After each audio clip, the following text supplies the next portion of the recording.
con todo el sistema digestivo. Y el tema que vamos a tratar hoy día es el síndrome de mala absorción, donde vamos a tomar en cuenta varias enfermedades. Pero lo primero que vamos a hacer es ver qué síndrome, qué cosa significa síndrome de mala absorción. Pues son aquellas enfermedades que tienen un problema para absorber los nutrientes y por lo tanto van a dar alguna patología. Y son muchas enfermedades, pero solamente vamos a tomar en cuenta algunas de ellas. ¿Y qué vemos acá nosotros en la mala absorción y la diarrea? Porque la mala absorción va a llevar a diarreas. Y esas diarreas que tienen que ver con los síndromes pueden ser unas diarreas agudas y diarreas generalmente crónicas, porque muchas de ellas tienen que ver con trastornos genéticos. Entonces, ¿qué decimos nosotros? Porque mala absorción y la diarrea, ¿qué es lo que va a pasar acá en esta mala absorción? Ocurrida una diarrea crónica, entonces el intestino es incapaz de realizar una absorción y por lo tanto la absorción es deficiente. ¿De qué? Absorción de grasas, vitaminas, proteínas, hidratos de carbono, electrolitos, minerales y agua. Y por lo tanto este paciente se va a ir en diarreas. Por ese motivo es que vamos a tener varias patologías, dependiendo de qué nutriente no se va a absorber. ¿Qué es lo que vamos a tener en estos pacientes? Estos pacientes van a presentar pérdida de peso por el mismo motivo que no pueden absorber sus nutrientes. Falta de apetito, abdomen balonado, el estómago le va a producir sonidos, borborismos, desgaste muscular y esteatorrea. Pero ¿qué entendemos por esteatorrea? Es un término que debemos de nosotros estar en condiciones de decir y saber. Avilés Pérez, ¿qué me puede decir de la esteatorrea? Avilés Pérez, ¿sabe qué es esteatorrea? Úrsula. ¿Me escucha, Úrsula? Sí, doctora, sí le escucho. Dígame, ¿sabe algo de esteatorrea? ¿Tiene idea qué es esteatorrea? Sé que es como una diarrea que, o sea, como que en las heces se presentan secreciones lipídicas. Hay bulla, un poquito de sonido fuerte. ¿Puede verificar un ratito? Parece que hay interferencia. A ver, nuevamente. ¿Qué me dijo? Que no le entiendo. Doctora, ¿me escucha? Sí, ahora sí, ahora sí. Dígame, Úrsula. Ah, ya, disculpe. O sea, como que es un tipo de diarrea, ¿no? En la que se presentan en las heces como lípidos. Entonces va a haber unas heces anormales, ¿no es cierto? Y por lo tanto, ¿qué vamos a encontrar nosotros? Unas heces gruesas y voluminosas, que presentan abundante espuma, pero son grasientas, de color amarillo o de color arcilloso. Arcilloso es de de color blanquecino, pueden ser amarillas o blanquecinas. Entonces, todas estas enfermedades que presentan mala absorción y diarrea, generalmente, no todo, esteatorrea, van a presentar esteatorrea y todas estas características que tienen de tipo intestinal. Siempre van a presentar estas características, unas más que otras, pero van a estar presentes. Y siempre como no tienen apetito, por el mismo dolor, no quieren comer, por lo mismo que tienen problemas, entonces también se van a adelgazar. Y como no comen proteínas, los músculos también se van a adelgazar, van a estar muy disminuidos esa masa muscular. Entonces vamos a tener un paciente adolorido, con pérdida de peso, con problemas, no tiene ganas de hacer sus tareas, sus cosas. Si es estudiante tampoco no quiere estudiar, no quiere ir al colegio. Si es universitario se molesta porque tiene que ir al baño en cualquier momento. Entonces hay problemas. Por eso es que estos pacientes padecen mucho. Y los trastornos más frecuentes, porque son muchos trastornos, son la insuficiencia pancreática, la enfermedad celíaca, la enfermedad de Crohn. También, entre otras enfermedades que vamos a describir hoy día, vamos a pesar que algunas son raras, vamos a tomarlas en cuenta, porque a veces el paciente deambula de médico en médico para que le vean su mal, para que le alivien su malestar y no encuentra. ¿Por qué? Porque no se piensa en esas enfermedades. Pero hoy día vamos a hacer una revisión que son de varias enfermedades. Entonces, pero para ello tenemos que saber las fases de absorción de los nutrientes. Normalmente, para realizar la absorción de los nutrientes, se van a tener varios eventos. Primero, la primera fase, digestión intraluminal. La segunda, digestión terminal. La tercera, transporte transepitelial y transporte linfático. Entonces, cada una de ellas vamos a describirla porque a medida que pasemos a ver las patologías, van a tener alguna alteración de cualquiera de ellas, o de repente no solamente una alteración, sino otra alteración o una mixtura. Entonces, ¿qué entendemos por digestión intraluminal? Entonces, normalmente la digestión intraluminal, ¿qué es lo que se va a realizar? Que las proteínas, hidratos de carbono y grasa se degradan en forma adecuada para su absorción. Y por lo tanto, no va a haber problemas de diarreas, de síndrome de mala absorción, y va a poderse ingerir y hacer su efecto normal. La digestión terminal, ¿qué es lo que pasa? En la digestión terminal va a haber hidrólisis del hidrato de carbono y péptidos.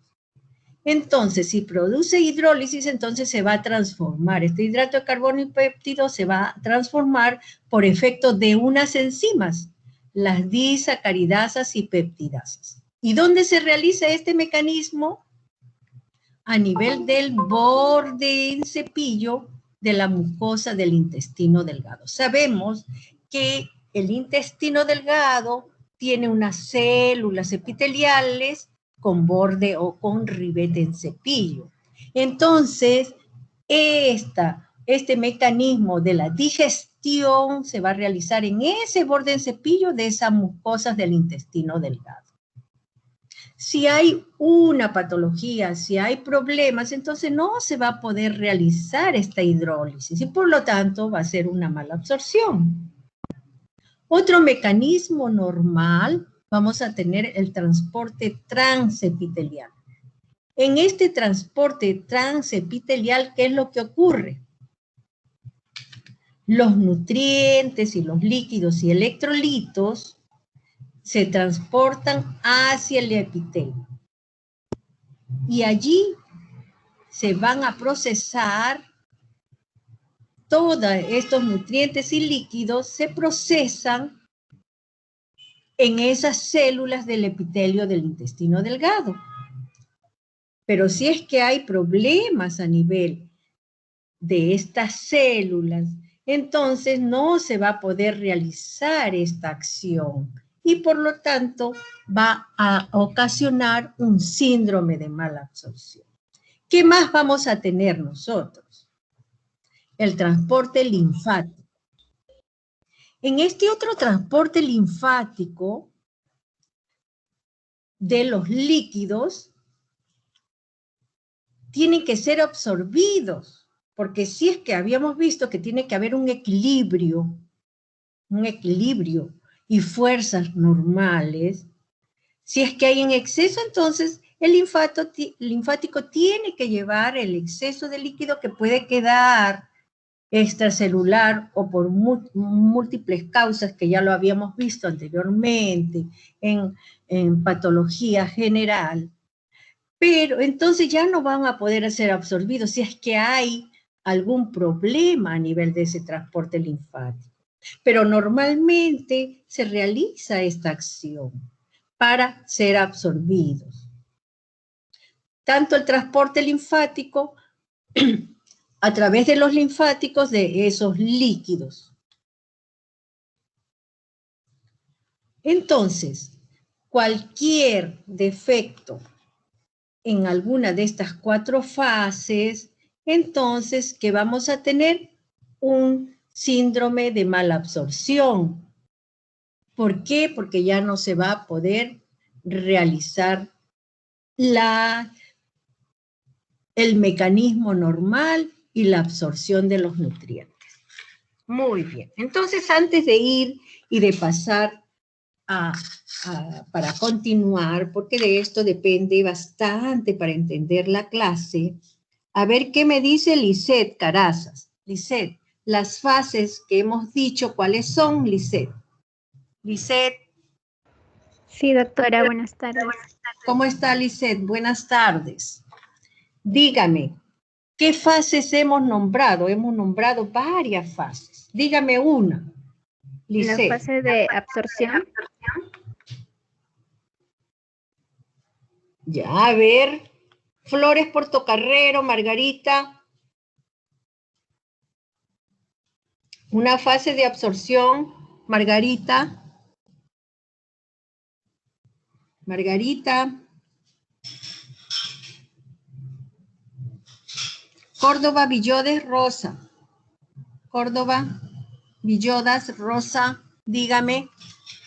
Una de las fases de absorción. Habíamos visto varias fases normales que va a haber en todo este proceso de absorción. ¿Cuáles son?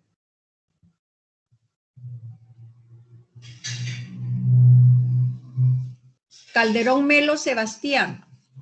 Calderón, Melo, Sebastián, dígame.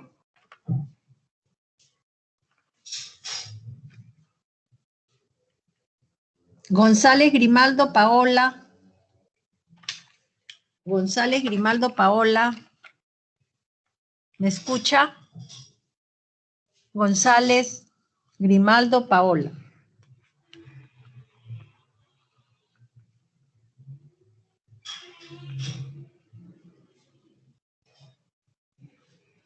¿Me escuchan o se ha ido el volumen? Sí, se la escucha, doctora. Ya. Ya, muy bien. Pimentel Sánchez. Presente, doctora. Reilly Pimentel. Una sola fase, dígame. ¿Qué hemos hablado en este momento? Una sola. ¿Alguna que se acuerde? Bueno, creo que me recuerdo 3. La fase luminal. También la fase mucosa y la fase posabsortiva. Son fases de absorción intestinal. Acá tenemos, entonces, habíamos visto que habían 4 fases de la absorción de nutrientes: digestión intraluminal, digestión terminal y transporte transepitelial y transporte linfático.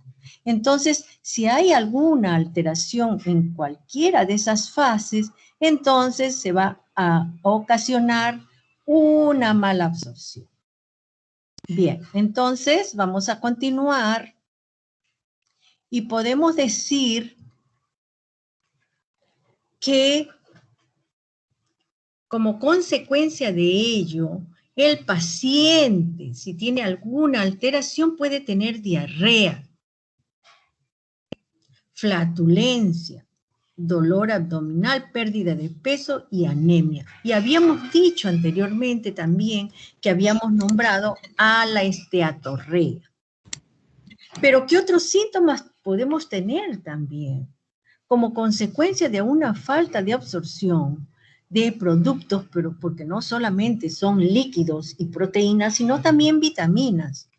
Puede haber síntomas de trastorno cutáneo, trastornos endocrinos, neuropatías, hemorragia.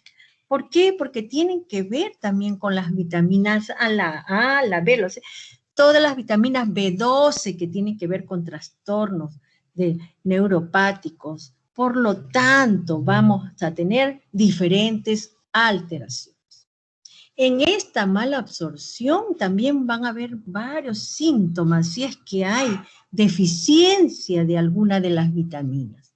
Si hay deficiencia de la vitamina B12, piridoxina, puede haber una anemia, mucolisis.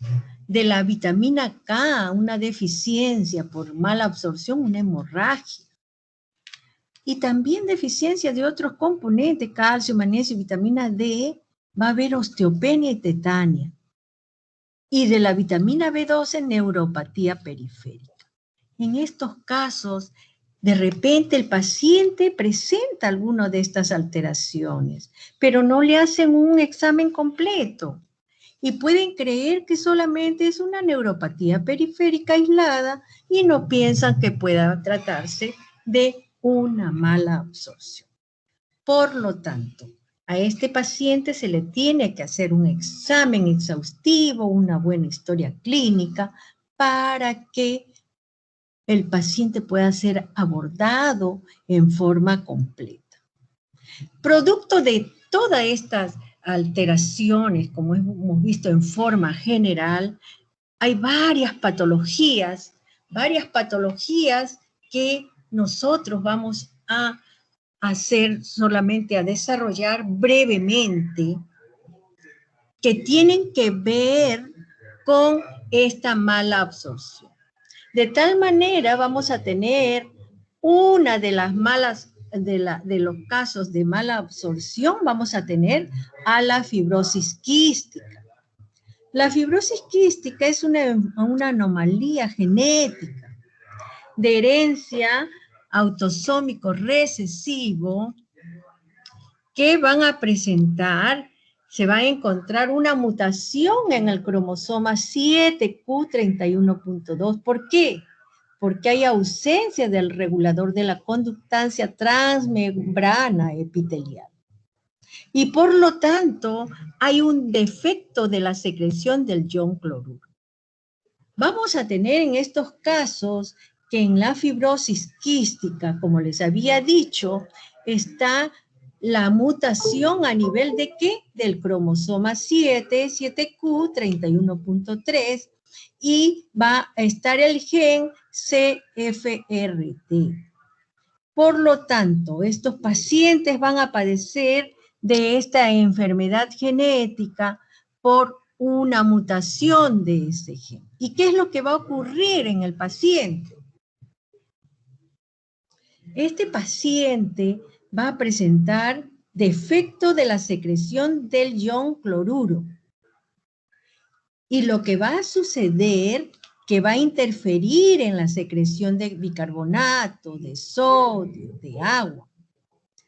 Y el defecto va a ser en la hidratación luminal. Y por lo tanto, a este paciente va a presentar una disminución de la hidratación. Como consecuencia de ello, se va a presentar una obstrucción intestinal. Quisiera que, creo que hay un audio prendido, por favor, verifique, hay una interferencia. De tal manera que estos casos van a presentar una obstrucción intestinal, cálculos pancreáticos e intraductales. ¿Qué es lo que sucede? Lo que sucede que esta fibrosis quística a nivel del Perú, en el Instituto Nacional Materno Perinatal, tenemos un Centro Nacional de Procesamiento de Muestras de los pacientes para tamizaje neonatal. Y uno de los exámenes que se descarta y que se detecta es para realizar la fibrosis quística. O sea, se descarta la fibrosis quística.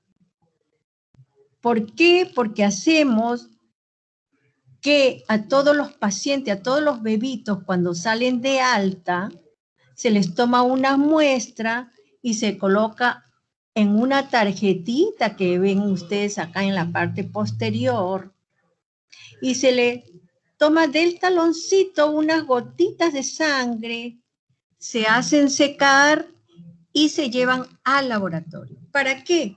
Para realizar el tamizaje neonatal. Y por lo tanto, podemos hacer la detección de esta patología, que la enfermedad es una fibrosis quística. De tal manera que nosotros podemos realizar el examen a todos los pacientitos que son los bebitos recién nacidos, y también recibimos las muestras de pacientes de todo el Perú para realizar el examen. Acá ven ustedes las muestras de los pacientitos, de un pacientito, una tarjetita. ¿Qué es cómo hacen? Transportan la tarjeta a través de courier y la llevan a la maternidad de Lima, que es el Centro de Procesamiento de Muestras.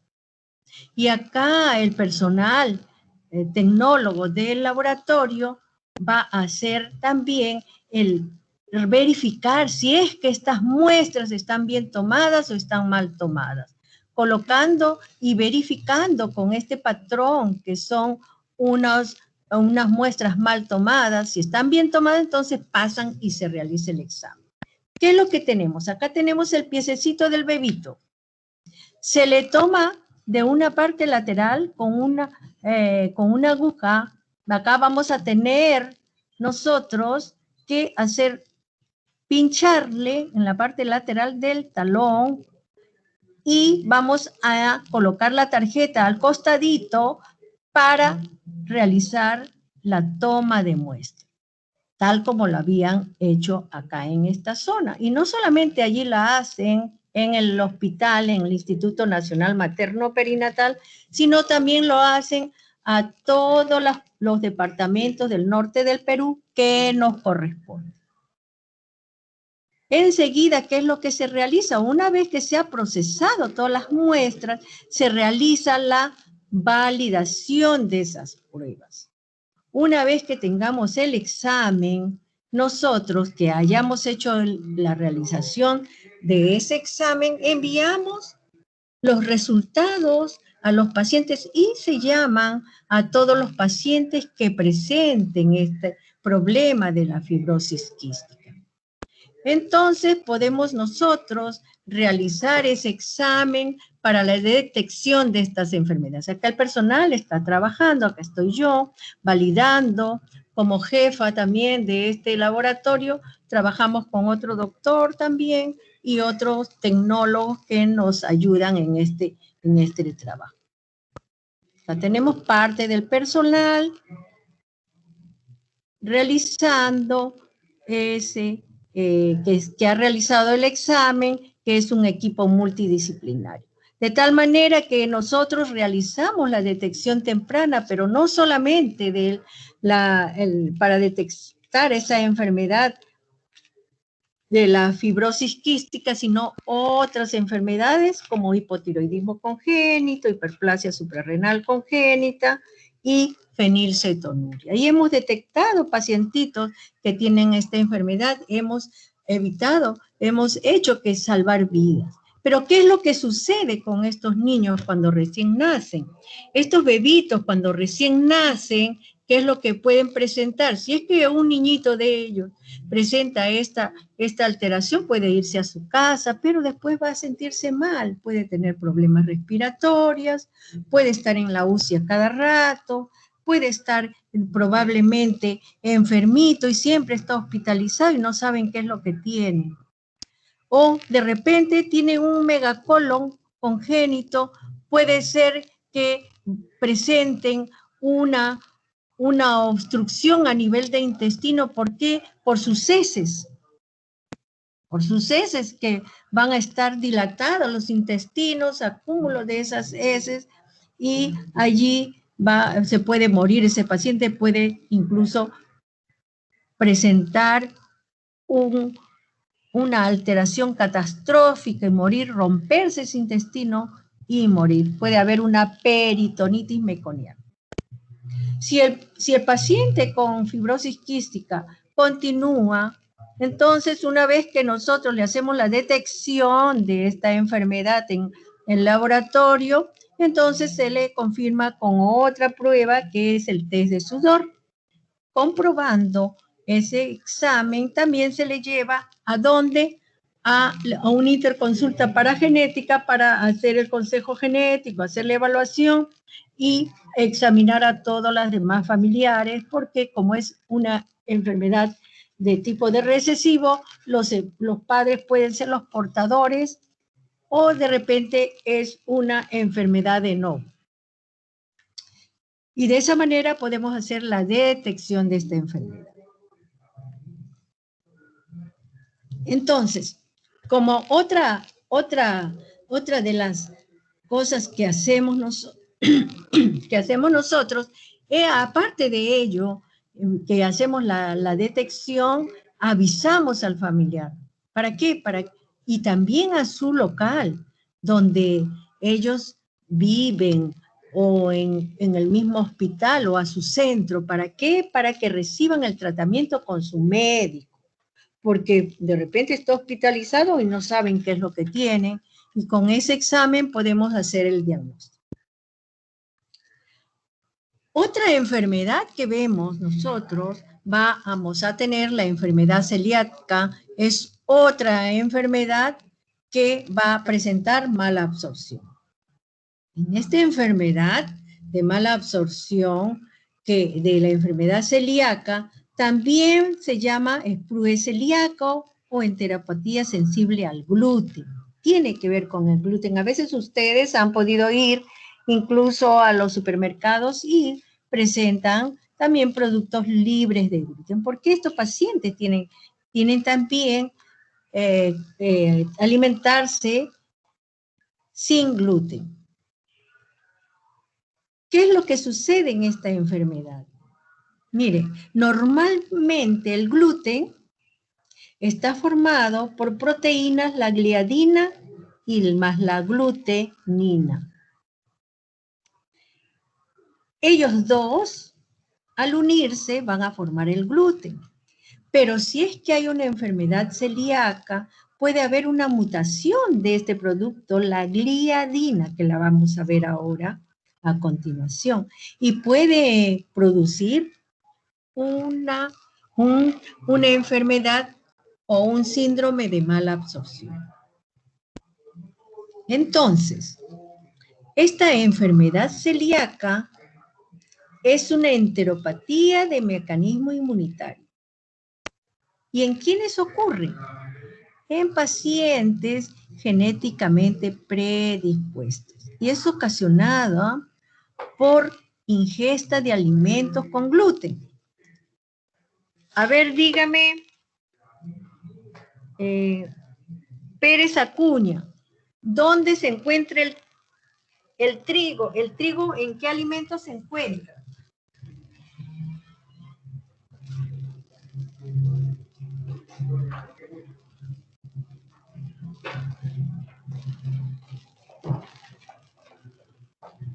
Pantoja Ramos. Pantoja Ramos, Diego, dígame. ¿El trigo en qué alimentos podemos encontrarlo? Pantoja. ¿En el pan, doctora? Así es, pan, también en el pan, algunos productos que nosotros comemos, incluso hasta hacemos algunos alimentos que presentan harina de trigo, en las mazamorras, ¿no? Y otros productos también en la cebada que comemos, también ellos, estos pacientitos, van a tener problemas. ¿Por qué? Porque contiene gluten. Estos productos, el trigo, el centeno, la cebada, presentan también componentes que le hacen daño. ¿Qué componente habíamos dicho? La gliadina, la gliadina. Muy bien, entonces continuamos. En esta enfermedad celíaca, entonces, ¿qué es lo que va a ocurrir? ¿Cuál es la patogenia? Una vez que ingiere el gluten, este paciente, esta persona, entonces el gluten es digerido por las enzimas luminales y del borde en cepillo. Miren, ya estamos viendo que dentro de la luz intestinal también vamos a tener enzimas y en el borde en cepillo de ese intestino también vamos a tener enzimas. ¿Y en qué lo van a degradar? Esto es normalmente, vamos a tener nosotros, que si es que esa enfermedad celíaca no va a tener problemas. Entonces, el gluten es digerido por las enzimas luminales y del borde del cepillo, ¿en qué? En aminoácidos y péptidos. Pero en ese péptido que se encuentra la gliadina, que habíamos dicho nosotros, que es importante en esta enfermedad, hay 33 aminoácidos. Y ellos son resistentes a degradación por las proteasas gástricas, pancreáticas y del intestino delgado. Por lo tanto, vamos a tener que en algunas ocasiones ciertos péptidos de la gliadina podrían inducir a que algunas células epiteliales se expresen el IL-15 y desencadenan la activación y proliferación de linfocitos intraepiteliales y la CD8. Entonces vamos a tener nosotros que en este caso, cuando come ese paciente, ingiere el gluten, entonces va a tener una serie de eventos de tal manera que hay una proliferación de linfocitos, porque es una enfermedad también inmunológica, de los linfocitos intraepiteliales CD8. Por lo tanto, estos linfocitos intraepiteliales CD8 van a hacer que los linfocitos expresen la NKG2D, marcador de linfocitos citolíticos naturales y receptor del MIC. Y por lo tanto, estos enterocitos inducidos a expresar el MIC de la superficie, se estresan estas células y por consiguiente son atacados por linfocitos intraepiteliales que expresan la NK2D. Acá tenemos nosotros, ¿qué es lo que vamos a presentar en caso de la enfermedad celíaca? Producto de ello, como va a haber activación de estos, aumento de estos linfocitos intraepiteliales, vamos a ver por acá, en este lado, si nosotros tenemos una vellosidad, la vellosidad debe de ser hasta el borde superior. Pero en caso de atrofia, en esta enfermedad celíaca, esa vellosidad se va a aplanar. Ya no llega hasta el pico máximo. Se va a aplanar y va a haber proliferación de todas estas células, lo que ustedes ven acá azulito, van a haber aumento de los linfocitos, cantidad. Y aumento también de las mitosis, de las células. ¿Por qué? Porque va a haber incremento también de esas células. Vamos a presentar entonces atrofia de vellosidades y aumento de linfocitos. Acá también tenemos linfocitos T, y vamos a presentar aumento también y proliferación de estas células epiteliales. Y por lo tanto va a haber, si hay aumento de las células, porque va a haber mitosis, va a haber elongación ¿de qué? De las criptas. Entonces vamos a tener nosotros que esos enterocitos son inducidos a expresar MIC-A. Acá tenemos también, si nosotros lo vemos a A mayor en esta figurita y hasta más amplio, habíamos visto que ocasiona Rodríguez Piano, Melissa, que habíamos dicho que en la enfermedad celíaca se encuentra Rodríguez Piano, Melissa. Rodríguez Piano, Pinao, Romero Guadalupe Celia, Romero. Doctora, me informa que tiene problemas con su computadora. Ah, bueno. ¿Y usted cómo se llama? Ah, yo soy Rayleigh Pimentel. Ya me llamó. A ver, ya lo Sí, llamé a dígame, usted. doctora. Sí, Ya. sí, doctora, A pero... ver, si no, llamo a Astocóndor Rojas, Caroline. Astocóndor. Sí, doctora. Astocóndor, ¿qué hemos hablado en este momento? ¿Qué hemos dicho en la enfermedad celíaca? ¿Qué pasa? ¿Qué va a pasar con estas vellosidades que se encuentran en el intestino? Van a atrofiarse, van a disminuir su tamaño. Ya va a haber atrofia de estas vellosidades. ¿Qué más? Va a haber aumento de ¿qué? También de los linfocitos intraepiteliales. Todos estos linfocitos van a aumentar. ¿Qué más? Va a haber mitosis también, incremento de la mitosis. Y por lo tanto, estas criptas se van a elongar, se van a hacer profundas. Acá tenemos también continuación de ello. Vamos a tener, si es que hay acá problemas con el gluten. Habíamos visto que en esta enfermedad celíaca hay una mutación, entonces de la gliadina va a haber problemas y por lo tanto, ¿qué va a haber? Vamos a ver que van a activarse todas estas células, van a activarse estos linfocitos y por lo tanto el IL-15 activa para que esos linfocitos proliferen y va a haber también la NKG2D. Y todo va a ser un círculo. Por eso es que hay una proliferación de linfocitos, mutación abundante, elongación también de las criptas. Pero no solamente eso ocurre, sino va a haber, como vamos a tener los linfocitos intraepiteliales, el CD8, entonces los linfocitos van a expresar el NKG2D, marcador de los linfocitos citolíticos naturales y receptor del MIC.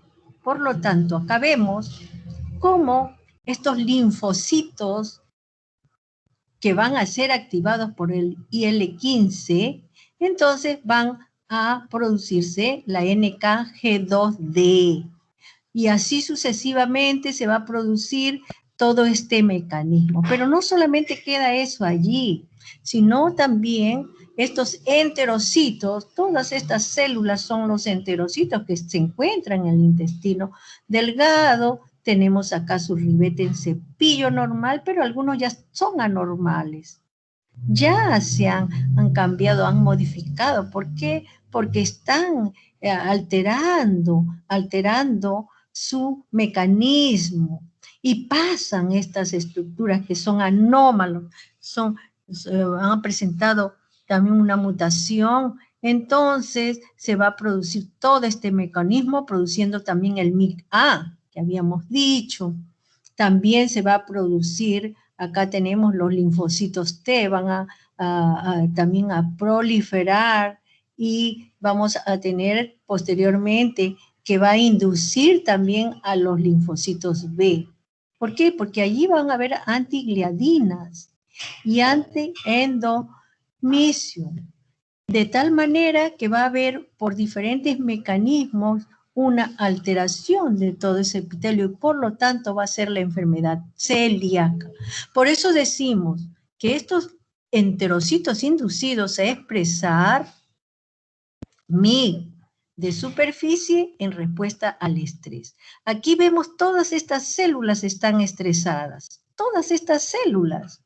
¿Por qué? Porque están inducidas a transformarse y a recibir una serie de indicaciones para la proliferación de esos linfocitos y también muerte de células, mutación, también mitosis de las células y se produce la mala absorción.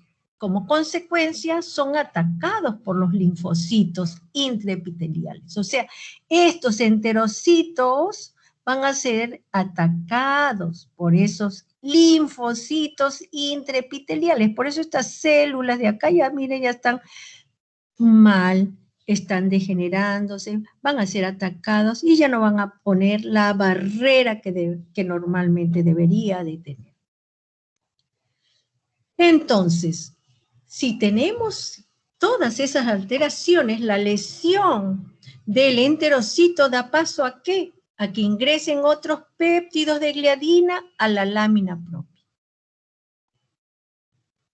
Y como consecuencia son desaminados. ¿Por quién? Por la transglutaminasa tisular. Acá tenemos nuevamente, como consecuencia de ello ya dan paso entonces a estas gliadinas para ser desaminados.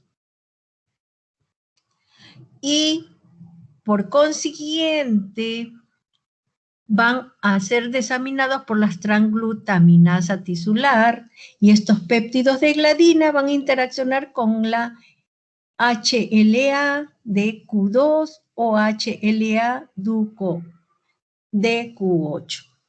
Acá tenemos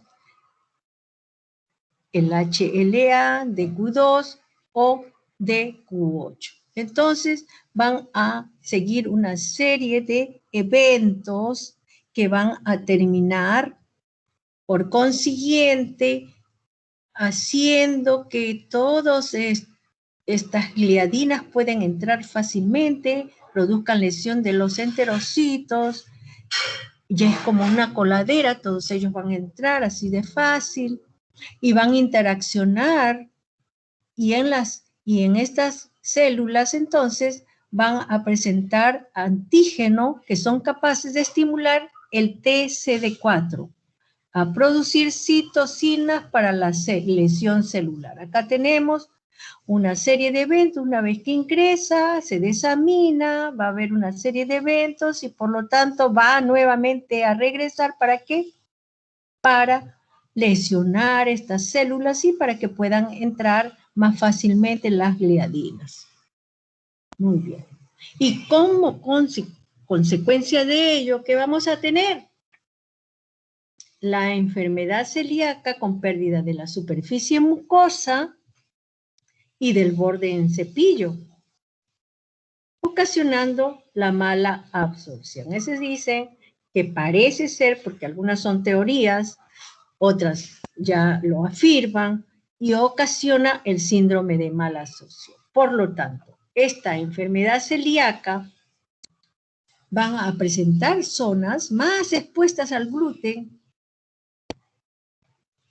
¿Como cuáles zonas más expuestas al gluten? Tenemos el duodeno y la región proximal del yeyuno.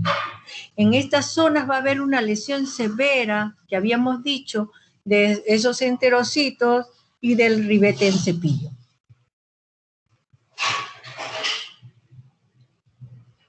Por lo que va a aumentar entonces la velocidad de renovación epitelial y aumento de la mitosis en la cripta, como habíamos dicho. Como consecuencia de todos esos eventos, vamos a tener que todos esos enterocitos que absorben todos los nutrientes en forma normal están limitados en hacer su función. ¿Limitados a qué? A diferenciarse y a expresar las proteínas necesarias para la digestión terminal y transporte transepiteliar. Por lo tanto, va a haber un síndrome de mala absorción, no van a poder absorber normalmente los nutrientes, la lesión a nivel de las células, de esas células epiteliales, y van a presentar la enfermedad también en la clínica en el adulto. ¿Qué es lo que va a presentar? Diarrea, dolor abdominal, cansancio, anemia, y es asintomático. Pero la edad en adultos empieza desde los 30 y 60, entre los 30 y 60 años. Eso es generalmente, pero pueden haber menores. Y en niños empiezan desde los 6 meses y 24 meses. Allí inicia. Entonces hay pacientes que presentan diarreas y no saben qué es. ¿Y qué es lo que va a presentar el niño al inicio? Está llorando, presenta distensión abdominal, no quiere comer, no crece, pérdida de peso, atrofia muscular. Y a veces presentan también los pacientes, aparte de ello, otros síntomas que no son clásicos: náuseas, vómitos, estreñimiento, artritis, estomatitis, anemia, retraso de la talla, y también van a tener en un 10% lesiones pruriginosas, lesiones en la piel. Y producto de esa enfermedad celíaca hay ciertas complicaciones. Pueden llegar a una anemia severa en grandes, las mujeres, infertilidad femenina, osteoporosis y hasta cáncer. Porque la lesión está constante a nivel de ese intestino. Va a ser irritado, va a estar constantemente lesionado. ¿Y de qué nos valemos? Hay varios exámenes, pruebas serológicas, una biopsia, podemos también llegar al diagnóstico, medición de anticuerpos de inmunoglobulina A frente a las transglutaminasa tisular, y con el examen molecular también podemos llegar a ese diagnóstico. ¿Y cuál es la morfología? ¿Qué es lo que vamos a encontrar? Ya hemos visto, ya nos hemos adelantado con ese esquema, esa foto. Un aumento del número de linfocitos TCD8 más intraepiteliales. ¿Dónde están ubicados? Intraepiteliales generalmente, pero también pueden estar en la lámina propia. Una hiperplasia de las criptas, atrofia vellosa y pérdida de la superficie mucosa y borde en cepillo. También ya lo habíamos dicho. Y en la lámina propia de la parte superior, aumento de las células plasmáticas, mastocitos y eosinófilos. Acá tenemos una lámina donde vemos la atrofia de estas vellosidades con un infiltrado inflamatorio. Acá tenemos gran cantidad también de linfocitos, no solamente intracelulares, intraepiteliales, y también vamos a tener células plasmáticas en la lámina propia. Acá observamos también que va a haber elongación, habíamos dicho, de las criptas, y estas se van a encontrar hasta el fondo. Normalmente estas vellosidades deberían de ser hasta arriba, ser bien altas, pero acá están atróficas. Entonces van a perder todo este surribete, pueden perder también células mismas absortivas, y por lo tanto va a haber una atrofia vellosa. ¿Qué más vamos a encontrar en esta enfermedad celíaca? Encontramos también los linfocitos, que pueden reconocerse por los núcleos que se encuentran bien teñidos a diferentes niveles y que están intercaladas con, más que nada, con estas células epiteliales que son alargadas.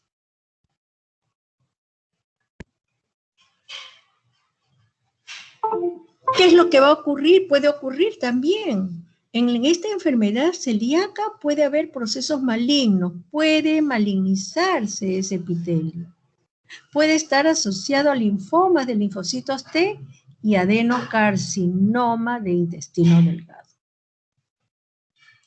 Y el tratamiento, ¿cuál es? Bien fácil, dieta sin gluten. Se tiene que buscar la dieta que no tenga gluten porque este paciente tiene todos esos problemas que hemos visto y por lo tanto va a haber diarrea esteatorrea. Otra patología que vamos a ver, esta es más corta, la enteropatía ambiental. En esta enteropatía ambiental, ¿qué es lo que vamos a ver? También se le conoce como sprue tropical, con este nombre es que más se le conoce. Y enteropatía tropical. Con estos dos nombres se puede también encontrar en la literatura a esta enteropatía ambiental. Al inicio pensé que era otra enfermedad, dice que raro que apareció y había sido el mismo sprue tropical que ya lo habíamos nosotros, lo conocíamos. ¿Qué es lo que va a ocurrir en esta enteropatía? También es otra enfermedad con mala absorción. ¿Y qué va a producir? Va a producir malnutrición. ¿Por qué? Porque no se absorben también todos los nutrientes en forma normal. Falta de crecimiento, alteración de la función inmunitaria de la mucosa intestinal y es de origen desconocido. ¿Y dónde va a ocurrir? En aquellas poblaciones con malas condiciones higiénicas y sanitarias. En los países en vía de desarrollo como nosotros. Grupos poblacionales de África, Australia, Brasil, en las favelas, en los grupos hacinados, en Guatemala, en la India, Pakistán y Asia. Esta enfermedad del sprue tropical o enteropatía ambiental es frecuente en esas zonas. Pero hay varias teorías también en su patogenia, como en la mayoría de los casos.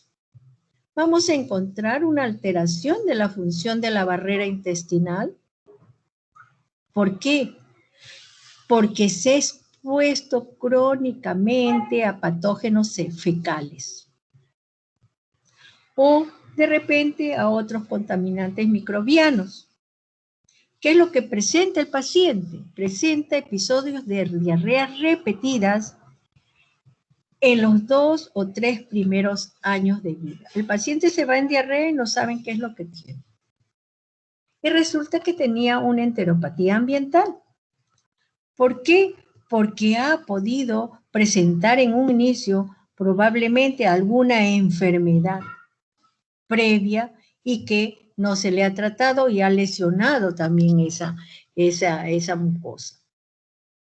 Y en la histología se parece a la enfermedad celíaca grave, o sea, la atrofia, habíamos visto, la elongación de las criptas, también proliferación de los linfocitos plasmáticas. ¿Y qué es lo que va a presentar? Afecta más de 150 millones de niños y muchos de ellos mueren por esta enfermedad. ¿Por qué no se le ha detectado tempranamente ni se le ha hecho su estudio ni su evaluación? Entonces, dentro del diagnóstico diferencial tenemos a esta enteropatía ambiental y también vemos a cuál, vamos a ver de qué patología hemos, Fuentes Chuquimango, Richard Fuentes, ¿qué otra patología hemos visto? Hemos visto ya enteropatía ambiental y ¿quién más? Fuentes, Chuquimango, Richard, Wilder. Doctora, buenas tardes. ¿Y cómo está? ¿Qué otra patología hemos visto? La fibrosis también, doctora. Así es, también hemos visto fibrosis quística, ya la hemos desarrollado, la fibrosis quística, hemos visto la enteropatía ambiental, ¿cómo se le llama también? García, Guaringa, Gustavo, Manuel, García. Tropical. García. Presente, doctora. A la enteropatía ambiental, ¿cómo se le llama? sprue tropical o enteropatía tropical. Así es, muy bien. Entonces tenemos los sinónimos que son más conocidos sobre la enteropatía tropical. Muy bien. Y la histología se parece más a la enfermedad celíaca grave. Vamos a ver otra patología, la enteropatía autoinmunitaria, que se le llama IPEX. También a esta enteropatía autoinmunitaria se llama IPEX. ¿Por qué? Por un acrónimo IPEX. Es la desregulación inmunitaria, la I de inmunitaria. Poliendocrinopatía, enteropatía y trastorno ligado al cromosoma X. Nuevamente otra enfermedad genética. Un trastorno ligado al cromosoma X. Muy bien. Entonces, en esta enteropatía autoinmunitaria, ¿qué es lo que vamos a encontrar? Mutación de la línea germinal en el gen FOXP3. ¿Y qué es lo que va a presentar? Diarrea grave y persistente en los niños pequeños que presentan esta mutación del gen FOXP3. Y por lo tanto van a hacer también una mala absorción. Entonces tenemos que pensar en varias patologías. De que puede tratarse de esta enteropatía autoinmunitaria o del IPEX. ¿Qué es lo que va a suceder? En este caso, el gen FOXP3 va a haber una mutación de este gen, el factor de transcripción, que se va a expresar ¿dónde? En los linfocitos TCD4 reguladores. En todas las personas que presentan el IPEX, por esa mutación del gen FOXP3. Y van a presentar una función defectuosa de las células. ¿De qué células vamos a hablar nosotros? Vamos a hablar que todas esas células que van a estar en los enterocitos van a estar lesionadas. ¿Y qué vamos a encontrar? Autoanticuerpos, que van a actuar directamente sobre los enterocitos y células caliciformes de ese epitelio. Y algunos pacientes pueden tener anticuerpos frente a células parietales o células de los islotes. ¿Y qué es lo que vamos a encontrar? Allí vamos a encontrar aumento de los linfocitos intraepiteliales. Y también vamos a encontrar neutrófilos intraepiteliales. Entonces vamos a encontrar linfocitos y neutrófilos a nivel de ese epitelio entérico. Pero en este caso, los linfocitos son en menor número que en la enfermedad celíaca que ya habíamos visto. ¿Y cuál es el tratamiento? El tratamiento es a través de inmunodepresores, como la ciclosporina, o trasplante de las células troncales hematopoyéticas, que es sumamente raro. Esta enfermedad, que es rarísima también, se puede hacer también diagnóstico diferencial con las otras patologías. También vamos a tener otras patologías como la deficiencia de la lactasa y disacaridasa. ¿Qué es lo que vamos a tener? Como es también una alteración que produce el síndrome de mala absorción, si es que hay una alteración, una mutación de esta lactasa, entonces va a producirse el síndrome de mala absorción. Pero normalmente la lactasa y la disacaridasa, esto en forma normal, se localizan ¿dónde? En la membrana apical de las células con el reborde en cepillo. o sea, en los enterocitos que presentan su reborde en cepillo o su borde en cepillo. ¿De quiénes? De las vellosidades de las células epiteliales absortivas. O sea, todas las células de las células intestinales van a presentar entonces si se presentan normalmente, ellas normalmente se encuentran allí, en esa membrana apical del reborde en cepillo, de esas vellosidades. Pero si es que hay una enfermedad o deficiencia de la lactasa, entonces no va a poder cumplir su función normalmente y se produce una mala absorción. Y como es un defecto bioquímico, entonces no se va a observar histológicamente. Pero tenemos dos tipos de deficiencia de lactasa. Una deficiencia de lactasa congénita y una deficiencia de lactasa adquirida. En la primera, en la deficiencia de la lactasa congénita, ¿qué es lo que vamos a tener? Como su nombre lo dice, congénita, presenta un tipo de herencia autosómico recesiva. Y una mutación en el gen que codifica a la lactasa. Y se produce, ¿por qué? Por ingestión de la leche.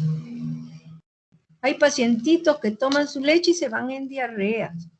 Tienen una mala absorción, no le contiene nada. Le dan una leche, le dan otra leche y el bebé no cesa de llorar y presenta problemas de nutrición y resulta que presenta esta mutación del gen que va a codificar la lactasa. ¿Y qué es lo que va a presentar? Diarrea explosiva, heces acuosas y espumosas, una distensión abdominal, se le balona su abdomen, llora constantemente, no calla con nada porque tiene hambre. ¿Y cuál es el tratamiento? Si descubren, entonces le administran leche a base de leche de soya, una leche maternizada, y el paciente se mejora de los síntomas.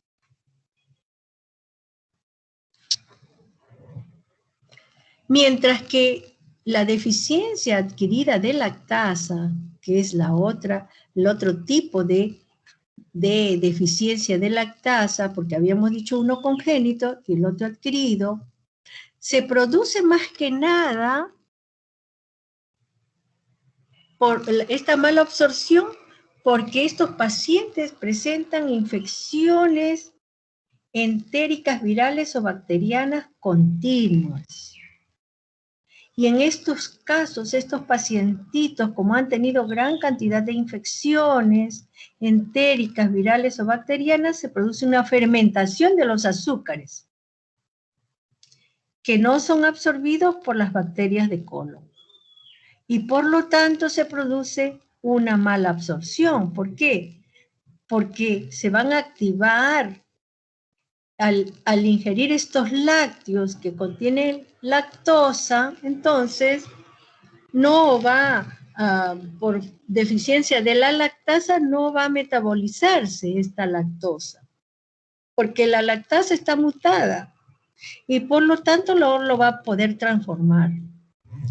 En algunas ocasiones esta deficiencia adquirida un tiempo tiene problemas y después le puede pasar, dice que cede con el tiempo, en algunas ocasiones.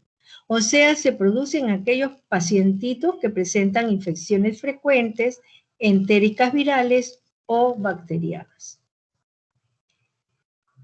¿Y a quiénes va a atacar esta enfermedad? Generalmente a nativos americanos, afroamericanos y chinos. Son los más frecuentemente atacados. ¿Y cuáles son sus síntomas? Flatulencia, plenitud abdominal y diarreas. Siempre va a estar presente las diarreas. En esta enfermedad, el síndrome de mala absorción. Y vamos a tener también, así cortita, la beta-lipoproteinemia. En esta beta-lipoproteinemia también es otra enfermedad autosómica recesiva, es una alteración genética rara que va a producir mala absorción, que ocasiona incapacidad de segregar lipoproteínas ricas en triglicéridos. Entonces, vamos a tener esta beta-lipoproteinemia porque no va a poder ser capaz este pacientito de segregar lipoproteínas ricas en triglicéridos. Y como tiene una herencia de tipo recesivo, se tiene que estudiar a los papás, ambos papás. Tienen que tener el alelo para el gen de la beta-lipoproteína. Y van a encontrar que hay una mutación microsómica de transferencia de triglicéridos, MTP. Y en esta beta-lipoproteinemia, por esa mutación de la proteína MTP, se va a producir entonces una alteración. Se cataliza la transferencia de lípidos especializados del polipéptido naciente de la apolipoproteína B, donde en el retículo endoplasmático rugoso. Y esta MTP promueve la producción de las gotitas de triglicérido en el retículo endoplasmático liso. Si hay una mutación, entonces va a haber una falla o falta de esa MTP. Normalmente debe de producir todo este mecanismo, ¿para qué? Para tener esas gotitas en ese retículo endoplasmático liso. Pero si hay una falla o falta de esta MTP, los enterocitos no van a poder ser capaces de secretar o ensamblar lipoproteínas. Por consiguiente, se encuentran acumulación dentro de las células de los enterocitos, lípidos, gran cantidad de acúmulo de lípidos. Van a haber unas gotitas grandes de lípidos dentro de las células, produciéndose una mala absorción de la beta-lipoproteinemia. Fracaso intraepitelial del procesamiento y transporte. Entonces, ¿qué es lo que sucede? Después que se alimenta el paciente con gran cantidad de grasa, se produce acumulación de triglicéridos como vacuolas. ¿Dónde? En las células intestinales del intestino delgado. Y se ven como rojo oleoso O, así le llaman. Entonces, en esta beta-lipoproteinemia, por ausencia de la lipoproteína plasmática que contiene apolipoproteína B, se va a producir entonces una mala absorción. ¿Por qué? Aunque el gen que codifica la apolipoproteína B no esté afectado, puede producirse entonces la enfermedad. ¿Qué es lo que sucede al final? Falla de la absorción de ácidos grasos esenciales, deficiencia de vitaminas, defecto de la membrana lipídica, de eritrocitos acantocíticos. Vamos a encontrar unos eritrocitos defectuosos por esta alteración, por esta patología de beta-lipoproteinemia. No solamente va a haber fallas en la absorción de ácidos grasos, sino también falla en la absorción de vitaminas y defecto en las membranas lipídicas ¿de quién? De los eritrocitos. Estos eritrocitos van a adquirir una forma irregular, en forma de acanto, dice. Y lo refieren que presenta una serie de entrantes y salientes. Este eritrocito acantocítico va a derivar de esa forma de hojas de acanto, que presentan múltiples espigas y proyecciones en su superficie. Y este eritrocito está asociada a beta-lipoproteinemia. ¿Por qué? Porque no se metaboliza el lípido en forma normal.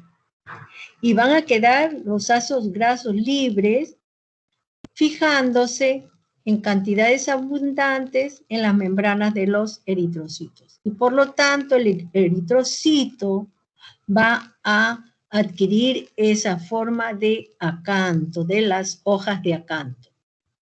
¿Y dónde ocurre esta enfermedad también? Aparte de la beta-lipoproteinemia, se va a encontrar el síndrome Basen-Corway, déficit congénito de piruvato quinasa y la anemia hemolítica en los grandes quemados. Por eso es importante también hacer el diagnóstico diferencial. Si es que se encuentra unos eritrocitos anormales, entonces se le tiene que estudiar a este paciente.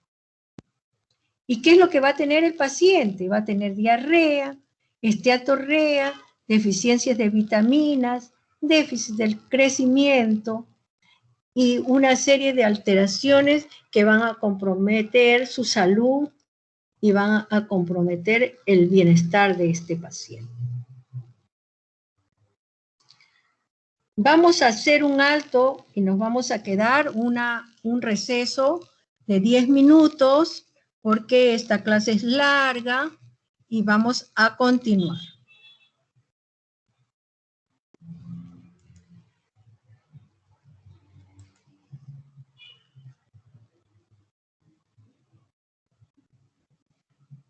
Muy bien, nos vemos en un rato.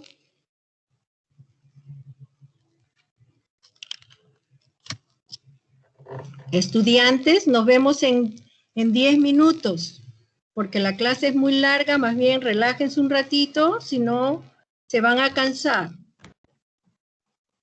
Voy a apagar en este momento, ¿ya? Voy a apagar voy a silenciar.